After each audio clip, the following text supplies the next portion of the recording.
हमारे साथ खास मेहमान जुड़ रहे हैं। हमारे साथ शेखर सुमन इस वक्त हैं और शेखर सुमन, आप शुरुआत से ही देख रहे होंगे ये जस्टिस फॉर सुशांत, ये जो पूरी मुहिम की शुरुआत की गई उसके फोर फ्रंट में शेखर सुमन रहे हैं, जो लगातार सीबीआई जांच की मांग इस मामले को लेकर करते रहे। और अब ये सीबीआई जो जांच है, आप देख रहे हैं किस तरह से आगे बढ़ रही है। शेखर सुमन जी हमारे साथ हैं। शेखर सुमन जी, आपकी ओर से आवाज उठाई गई थी कि इस मामले में कोई ना कोई गड़बड़ है और सीबीआई की निष्पक्ष जांच इस मामले में होनी चाहिए। अब सीबीआई अपनी जांच शुरू कर चुकी है। दो और एजेंसीज हैं, ईडी, नारकोटिक्स कंट्रोल ब्यूरो, वो भी अब एक्टिव मोड में आ चुके हैं। आपको लगता है जो इस केस का जो लॉजिकल कंक्लूजन है अब वो सबके सामने होगा? मुझे तो उसके विपरीत ही लग रहा है। वो इसलिए क्योंकि जहां से कहानी शुरू हुई थी वो कहानी कहीं और मोड़ों से होते हुए कई कहानियों से गुजरते हुए किसी और दिशा निकल गई। मुझे ऐसा लगता है कि पिछले 70 दिनों में इसकी गोपनीयता और इसकी संदिग्धता और बढ़ गई है और विश्वसनीयता खत्म या कम हो रही है। वो इसलिए क्योंकि कहानी शुरू हुई थी नेपोटिज्म से, गैंगिज्म से, फिर डिप्रेशन, बाइपोलर थ्योरी पे आए, फिर डबल मर्डर पे आए, फिर ओजीज पे आए, पीडोफिलिया पे आए, मनी लॉन्ड्रिंग पे आए, मनी एम्बेजलमेंट पे आए, मुंबई पुलिस, बिहार की पुलिस, सुप्रीम कोर्ट, राजनीति, पर्सनल एजेंडाज और अब ड्रग्स। ऐसा लग रहा है कि कोई है जो ड्राइविंग सीट पे बैठा पटकथा को, नैरेटिव को घुमा रहा है और जिस ओर वो ले जा रहा है हम लोग उस ओर भटक के भ्रमित होके उसी ओर जा रहे हैं। जो मुख्य मुद्दा था कि ये कथित आत्महत्या जो है वो हत्या प्रतीत हो रही, जिसको लेके मैंने शुरुआत की थी 15 जून से, वो मुझे ऐसा लगता है कहीं पीछे रह गया। हमें उन खूनियों की तलाश है। ड्रग कार्टेल अपनी जगह है, ये साथ में होते रहना चाहिए। मनी लॉन्ड्रिंग अपने एक अलग विषय है, वो भी होते रहना चाहिए। तो शेखर सुमन जी, आप क्या कहना चाह रहे हैं कि जांच को भटकाने की कोशिश की जा रही है? मुझे ऐसा प्रतीत हो रहा है भटकाने की कोशिश की जा रही है या ये भटक चुका। अब इसमें देखिए टेलीविजन चैनल्स की लड़ाई शुरू हो गई, टीआरपी की होड़ शुरू हो गई। अब जाती तौर पे लोग तोहमतें लगा रहे हैं, उंगलियां उठा रहे हैं एक दूसरे पे। ये सही नहीं है। इसको सनसनीखेज बनाने की कतई कोई जरूरत नहीं है। ये बहुत एक संजीदा, भावनात्मक और बहुत ही गंभीर विषय जिसको लेकर मैं आगे निकला था और मुझे ऐसा लगा कि ये जांच सीबीआई तक जब पहुंच गई है मुझे बैक सीट ले लेना चाहिए। लेकिन रोज जो नए तथ्य बाहर आ रहे हैं उसमें ना चाहते हुए भी, देखिए आप बुलाते हैं, मुझे आना पड़ता है, उसमें बोलना पड़ता है और मुझे ऐसा कभी कभी लगता है कि मुझे बोलना चाहिए क्योंकि जिस मुहिम को लेकर मैं आगे बढ़ा था वो कहीं ना कहीं वो भ्रमित हो गया। तो अभी तो ड्रग की जो बात चल रही है और एक तरफ से आप देखिए कि एम्बुलेंस का जो ड्राइवर है उसने एक बहुत ही सनसनीखेज खुलासा कर दिया कि उसे देख के ऐसा लगा कि बॉडी जो है वो सफेद होनी चाहिए और पीली थी, उसकी सुशांत की टांगे टूटी हुई थी। ये मार्क भी कल किसी चैनल ने कहा कि दो तरफ से अलग अलग दिशा में है और बीच में एक गैप था। उसने ये भी कहा कि कुछ सुई के निशान थे। मुझे ऐसा लगता है कि अब वक्त आ गया है कि पूरी तरह से अब ये सीबीआई को जो हमने सौंप दिया है, अब हमें बैठकर सिर्फ इस बात का इंतजार करना है कि वो किस निष्कर्ष पे पहुंचती है। बिल्कुल, जो बात आपने शेखर सुमन जी कही कि ये दरअसल हमारे लिए भी बहुत ही भावनात्मक मुद्दा है। ये हमारा सुशांत सिंह राजपूत के साथ एक पवित्र रिश्ता रहा और उसी रिश्ते की तह तक जाने की हम कोशिश कर रहे हैं कि वो इस मोड़ पर कैसे आकर खड़ा हो गया। अब वो क्या वजह रही? आत्महत्या के लिए उकसाया गया? क्या इसके पीछे कोई साजिश थी? अगर आत्महत्या की गई तो क्या मजबूरी ऐसी बना दी गई, हालात उनके लिए ऐसे खड़ा कर दिए गए? अब जब सीबीआई इस पूरे मामले की जांच कर रही है, लेकिन हम ये भी देख रहे हैं कि जो चीजें निकलकर सामने आ रही हैं कि जो डेटा है वो डिलीट कर दिया गया, 8 डिस्क का डेटा डिलीट कर दिया जाता है, जो डायरी के पन्ने हैं वो गायब हो जाते हैं। तो जरूर उसमें कुछ जानकारी ऐसी रही होगी और वो लोग नहीं चाहते कि ये जानकारी सामने आए। बिल्कुल आप सही कह रही हैं, लेकिन रिया का जो इंटरव्यू था उसने साफ नकार दिया इस बात को कि कोई हार्ड डिस्क डिलीट हुए। तो वर्शंस और counter versions, allegations and counter allegations. किसी चीज को कहा जा रहा है, कोई इसे नकार भी रहा है। सत्य क्या है, सच्चाई क्या है, हमें सिर्फ दो ही चीजों पे टिकना चाहिए। जैसा आपने कहा कि अगर ये आत्महत्या, जो कि मैं मानने को तैयार नहीं हूं, जो दुनिया मानने को तैयार, फिर भी अगर मान लेते हैं कि आत्महत्या है, तो किन वजहों से, कौन लोग इसके पीछे जिम्मेदार है, या क्या क्या चीजें इसके पीछे जिम्मेदार है, वो हमें पता करना है। अगर वो नहीं हत्या है, तो हत्या के पीछे हत्यारे कौन है, जिम्मेदार कौन है। बस हमें सिर्फ यहीं पर अपने आप को केंद्रित करना है, कंसंट्रेट करना है, इधर उधर नहीं भटकना है। चैनल की लड़ाई पे, लोगों की लड़ाई पे, स्पीच की लड़ाई पे हमें नहीं जाना। उनको अपना काम करने दीजिए। मुझे ऐसा लगता है कि हम सबको अपना ध्यान सिर्फ इधर ही केंद्रित करना है। जी बिल्कुल, ये जो फोकस है वो दरअसल न्याय पर ही होना चाहिए कि न्याय कैसे हम उनके परिवार को दिला सकते हैं, सच्चाई क्या है वो सबके सामने आनी चाहिए। बिल्कुल सही बात आपने कही शेखर सुमन जी। लेकिन रिया चक्रवर्ती का जो इंटरव्यू का जिसका आपने जिक्र किया, उसमें वो सारा का सारा जो दोष है वो तो सुशांत सिंह राजपूत और उनके परिवार वालों पर डाल रही हैं कि डिप्रेशन में थे, ड्रग्स लेते थे और उनके परिवार वालों से उनकी बनती नहीं थी। तो पूरी कन्विक्शन के साथ उन्होंने अपनी बातें कह दी। लेकिन अब जब सीबीआई उनसे जांच कर रही है, जब उनसे सवाल किए जा रहे हैं, तो वो संतोषजनक जवाब नहीं दे पा रही हैं। जो हमें जानकारी मिल रही है कि 8 जून को ये ब्रेकअप हुआ, तो क्यों हुआ, क्यों वो छोड़कर चली गई, अगर वो उनसे इतना प्यार करती थी तो उन्होंने 8 जून के बाद संपर्क क्यों नहीं किया, प्राइवेट स्टाफ से वो बात कर सकती थी। और शोभिक चक्रवर्ती को मैसेज दिया सुशांत सिंह राजपूत ने, उसका कोई जवाब नहीं दिया। तो इन चीजों को जब हम देखते हैं तो शक तो होता है कि कुछ तो गड़बड़ है। बिल्कुल, वही मैं कह रहा हूं कि एक जगह सबूत पेश किए गए, कुछ सुराग मिले, और एक जगह किसी ने उसको पूरी तरह से नकार दिया। अब ये सीबीआई का काम है कि अच्छी तरह से तफ्तीश करे, इसके तह तक पहुंचे और देखें कि सच्चाई क्या है, कौन सच बोल रहा है, कौन झूठ बोल रहा है। अगर रिया को इतना ही प्यार था, जो कि मैं बार बार कह रहा हूं, अव्वल तो जब वो इतने भयंकर डिप्रेशन से गुजर रहे थे, उनको घर छोड़ के जाना ही नहीं चाहिए। अगर आप किसी को प्यार करते हैं और मैं किसी को प्यार करता हूं, मैं कहता हूं तुम घर छोड़ के चले जाओ, तो आप चले जाएंगे। आप कहेंगे अब तो मेरी वजह और बढ़ गई कि मैं यहाँ और तुम्हारी देखभाल करूं, क्योंकि तुम्हारी हालत ठीक नहीं प्रतीत हो रही है, तुम डिप्रेशन में। और अगर मान ले कि वो चली भी गई थी और इस बात का इंतजार कर रही थी कि सुशांत उनको फोन करे और उन्हें बुलाए, और अगर उन्होंने नहीं बुलाया तो उनको घर पे वापस आ जाना चाहिए। उन्हें कौन रोकने वाला? अगर आप किसी को इतना प्यार करते हैं, इतने करीब हैं, और आपको लगता है कि ऐसे अवस्था में लोग कुछ हैं, वो कठोर कदम या गलत कदम उठा सकते हैं, आपको तुरंत, अगर मैं उनकी जगह तो मैं तुरंत उनके घर पर पहुंच जाता और वहीं रहता। लेकिन आपने क्या किया? आपने जो अपनी कहानी गढ़ी जी, आपने उस कहानी में अपने आप को आप निरंतर बरी करती थी। मैं हर जगह से, मैं बिल्कुल, मेरा स्क्वीकी क्लीन इमेज था, मैं 10 on 10 वाली लड़की थी जो कहीं गलत नहीं थी, जहां तक प्यार का सवाल है, जहां तक इमोशन का सवाल है। हाँ, सुशांत जो थोड़े इनसेंसिटिव थे, आप कह रहे हैं कि वो अब्यूजिव नहीं थे, पर आप दूसरी तरफ ये कह रही है कि एक तरफ वो उठे और उन्होंने कहा चलो निकलो यहाँ से, चलो निकलो यहाँ से। तो किस तरह का इमेज आप पोर्ट्रे कर रही हैं? यू आर पेंटिंग है विद द रॉन्ग ब्रश। आप कह रही हैं उन्होंने कहा चलो निकलो यहाँ से, और आपने उनकी बात मान ली। आप कह रही हैं कि उनके पिताजी के साथ उनके संबंध अच्छे नहीं थे, 5 साल तक वो मिले नहीं थे। आप कह रही हैं कि बहन का सेक्सुअल मिसकंडक्ट था। आप कह रहे हैं कि उनके ब्रदर इन लॉ भी गलत थे, उनकी बड़ी बहन भी गलत थी, तो सब लोग गलत थे। आप ये भी कह रही हैं कि जो लोग अपॉइंटेड थे वो आपने नहीं किए, वो पहले उन लोगों ने किए थे, उनकी बहन ने किए। बहन जो है वो 8 और 14 के बीच में वही थी, तो आपने तो सारा ठीक रहा उनके साथ फोड़ दिया, और आप खुद जो है वो बरी होकर बाहर आ गई, बिल्कुल हाथ और कपड़े साफ करते हुए कि मैं तो, मेरा दामन तो पाक साफ।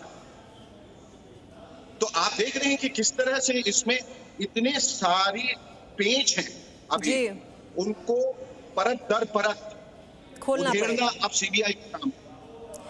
शेखर सुमन जी, ये रिया चक्रवर्ती क्या ये सिर्फ एक मोहरा है, और जो स्क्रिप्ट राइटर्स हैं वो बहुत सारे हैं जो उनकी मदद कर रहे थे? हो सकता है, बिल्कुल हो सकता है। ये बात मैंने उठाई थी कि शी माइट बी, मतलब might be getting used by somebody, और ऐसा हो सकता है कि उनकी स्केपगोटिंग हुई, she is probably being used as a pawn. आगे रख दिया मोहरा कि आप कुर्बान हो जाइए और हमको पीछे से वी विल नेविगेट।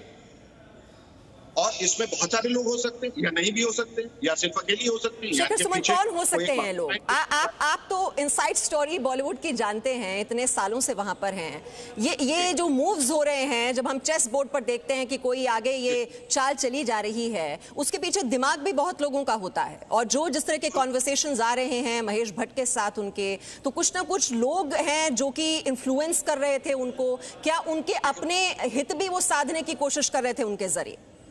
हो सकता है। मैंने कहा कि ये इन बिंदुओं को कनेक्ट करना है। The dots must be joint. और वो आप जब एक सिरा को पकड़ेंगे, दूसरे सिरे की तरफ पहुंचेंगे, तो आप देखेंगे कि एक संबंध है इन दोनों के बीच में, एक लकीर है जो दोनों को जोड़ती है।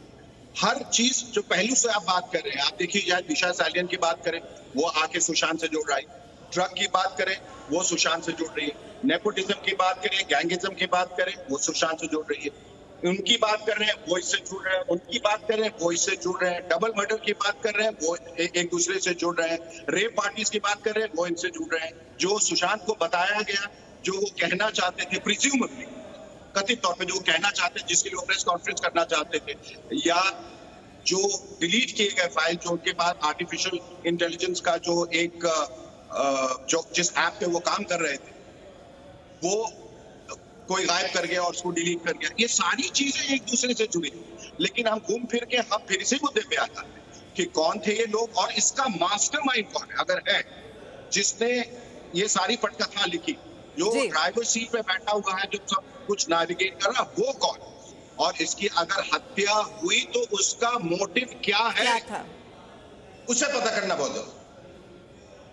और आप कह रहे हैं शेखर सुमन की ये कई सारे कनेक्शंस जुड़ रहे हैं, लेकिन और इस कनेक्शन में अगर हम बात करें दिशा सालियान की, उनकी भी जो मौत है वो बहुत ही संदिग्ध परिस्थितियों में हुई। उसको लेकर भी सवाल हैं कि जो पोस्टमार्टम रिपोर्ट है वो बहुत देरी से वहां पर हुई। जो पोस्टमार्टम इनका किया गया वो उसी दिन कर दिया गया, और वो भी एक हफ्ते पहले उनकी मौत होती है। अब कहीं ना कहीं ये कुछ कॉमन किरदार भी हो सकते हैं इन दोनों केसेस में जो कि जुड़ेंगे। तो जब हम ये कहते हैं कि हमारा फोकस सिर्फ इस केस पर रहना चाहिए, लेकिन वो इस वजह से भी तो दायरा बड़ा हो जाता है क्योंकि कनेक्शन जो है वो इतनी दूर दूर तक जाते हुए दिखाई दे रहे हैं। दिशा सालियान की मौत से किस तरह से ये कनेक्शन आपको जुड़ता हुआ दिखाई दे रहा है? नहीं, मैं ये कह रहा हूँ कि इसकी कुछ और शाखाएं निकलें, जो कि निकलेंगी, लेकिन जो मुद्दा है हत्या, उसके पीछे मोटिव क्या, उसके पीछे वजह क्या हो सकती है, इस पे ज्यादा केंद्रित होना होगा, इस पे ज्यादा कॉन्सेंट्रेट करना होगा। ये चीजें हो सकता है सबसे जुड़ी हुई हो सकता है कुछ चीजें नहीं भी जुड़ी हो, लेकिन जो तथ्य और सबूत निकल के आ रहे हैं, मेरा दिल कहता है ये सारी चीजें एक दूसरे से जुड़ी। एक सिरा पकड़ा जाएगा, एक जवाब हमें सही मिल गया तो ये सारे जवाब हमको सही मिल जाएंगे। जी शेखर सुमन जी, हम इससे वैसे कह रहे हैं कि ये 3D है, यानी कि ड्रग्स, डिप्रेशन, धोखा, ये 3D फैक्टर जो है वो अब अहम हो गया है, और इसी के इर्द गिर्द ये पूरा केस अब इस वक्त सिमटा हुआ है। एक सिरा जो आप कह रहे हैं पकड़ा जाएगा तो फिर ये सारे सिरे खुल जाएंगे। आपको लगता है यही 3D थियरी पर काम होना चाहिए? बिल्कुल होना चाहिए, बिल्कुल होना चाहिए। और क्योंकि देखिए, अगर डिप्रेशन की भी थियरी पे हम जाते हैं तो उसके कई वर्जन हैं। सारे लोग ये कह रहे हैं उनके इर्द गिर्द के कि वो डिप्रेशन में नहीं थे। रिया का कहना है वो डिप्रेशन में थे, और भारी डिप्रेशन, कि वो हॉस्पिटल तक में एडमिट हो चुके थे क्योंकि उनको 4 नहीं 5 साइकियाट्रिस्ट उसके साथ डील कर रहे थे। तो आप देख रहे हैं कि दोनों तथ्य जो है दो अलग अलग सिरे, डायमेट्रिकली ऑपोजिट है, एक दूसरे से बिल्कुल विपरीत। यही तो हमें सच्चाई पता करनी है कि सच क्या है। वो डिप्रेस थे, नहीं थे तो क्यों थे, कौन लोग उसके पीछे, ये लोग क्या चाहते, क्या उनको स्लो पॉइजन किया गया, क्या उनको दवाइयां दी गई, क्या ये एक सिस्टमैटिक तरीके से उनको मारा गया, ये पता करना बहुत जरूरी है। आप जो कह रही है बिल्कुल सही है। उन तीनों थ्योरीज को लेकर हम आगे बढ़ते हैं और प्रोसेस ऑफ एलिमिनेशन से हम फाइनल रिजल्ट तक पहुंच सकते हैं। जी, और शेखर सुमन जी, वो ड्रग को लेकर जो चैट हो रही है, व्हाट्सएप चैट, वो भी जरूर आपने देखी होगी, जिसमें सैमुअल मिरांडा से भी बात हो रही है, जो गौरव आर्या है जो ड्रग्स सप्लाई करते हैं उनसे भी बातचीत उसमें हो रही है, और ये बातें बिल्कुल बता रही हैं, उसमें ये संकेत मिल रहे हैं, मुझे कहना चाहिए सबूत मिल रहे हैं कि वो तो खुद ड्रग्स लेती थी, जबकि उनकी स्टेटमेंट में उन्होंने कहा था कि मेरे आप टेस्ट करा लीजिए, मैंने तो कभी ड्रग्स नहीं कंज्यूम की। लेकिन जब आप एमबीडी ऑयल की भी बात कर रहे हैं, सारी ड्रग्स के नाम, उसमें मुझे तो ड्रग्स के नाम भी अब याद नहीं है, वो 3-4 ड्रग्स के बारे में बात हो रही है जी। तो ये ड्रग्स अगर, और वो भुवनेश्वर का भी उसमें जिक्र है कि वहां बहुत अच्छा स्टफ मिलता है, ये सारी बात जब हो रही है इस व्हाट्सएप चैट में, तो आप उसको तो नहीं झुठला सकते, वो तो व्हाट्सएप चैट है जो कि रिट्रीव की गई है, तो आप उसको आप कैसे आप कॉन्ट्रडिक्ट करेंगे, तो पकड़ी या कैसे जस्टिफाई करेंगे आप?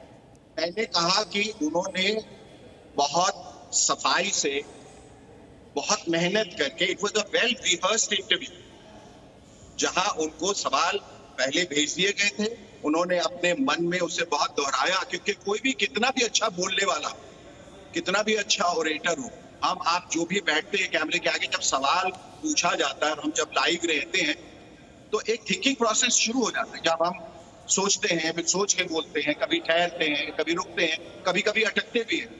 लेकिन अगर आप उनका इंटरव्यू गौर से देखें तो उसमें ऐसी फ्लुएंसी थी कि ऐसा लग रहा था कि ये पूरी तरह से, मतलब इसे कई दिनों तक रिहर्स और कई बार रिहर्स किया गया, वरना ऐसा कोई बोल ही नहीं सकता, इतनी रवानगी से कोई बोल ही नहीं सकता। लेकिन बात जहां ड्रग पे आई, वहां आप देखिए कि बिल्कुल सपाट सीधे चेहरे से उन्होंने झूठ कह दिया कि नहीं, मैं तो ड्रग्स लेती नहीं थी, जबकि आपके चैट्स बता रहे हैं, आपने खुद कबूल किया है कि मैंने हार्ड कोर ड्रग्स जो है 1-2 बार इस्तेमाल किया, एमडीएमए इस्तेमाल किया, एलएसडी इस्तेमाल किया, आप खुद कह रही, फिर आपने कैसे कह दिया कि मैं इस्तेमाल नहीं करती?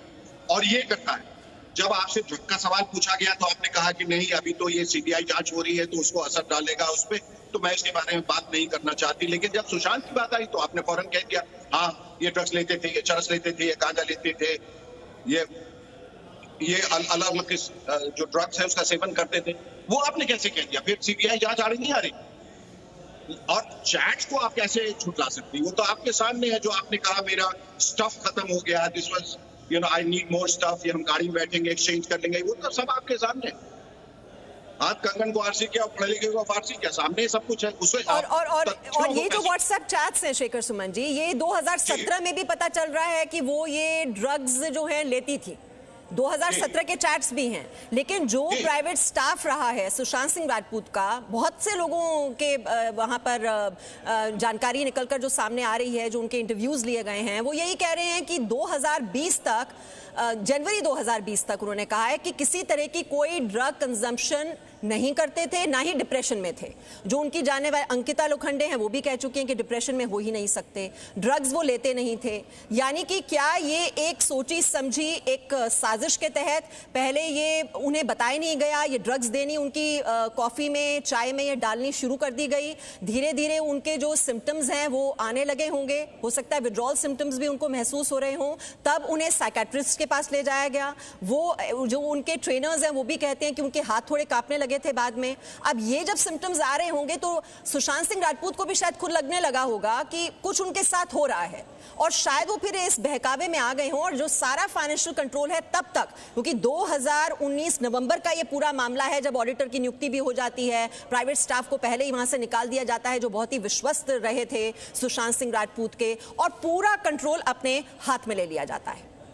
इसलिए मैंने आपको कहा कि ये एक बहुत ही सुनियोजित सिस्टमैटिक क्राइम था, जो जिसकी प्लानिंग बहुत दिनों से शुरू हो चुकी थी।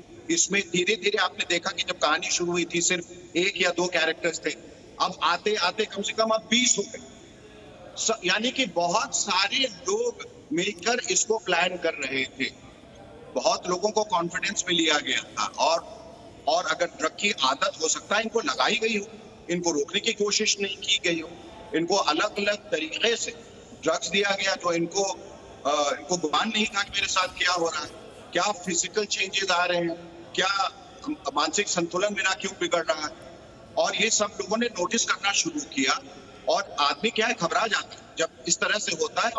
और ये लाजमी है कि फिर वो साइकियाट्रिस्ट को भी दिखाने की कोशिश करता है जब आपको पैनिक और एंजाइटी अटैक्स आते हैं और आपको उसकी वजह नहीं मिलती, आप घबरा जाते हैं। ये उसके साथ हुआ सुशांत को, इसलिए वो एक साइकियाट्रिस्ट से दूसरे साइकियाट्रिस्ट की तरफ भाग रहा था, क्योंकि उसे समझ में नहीं आ रहा था कि उसके अंदर जो ये चेंजेस आ रहे हैं वो कहां से और क्यों आ रहे हैं अचानक।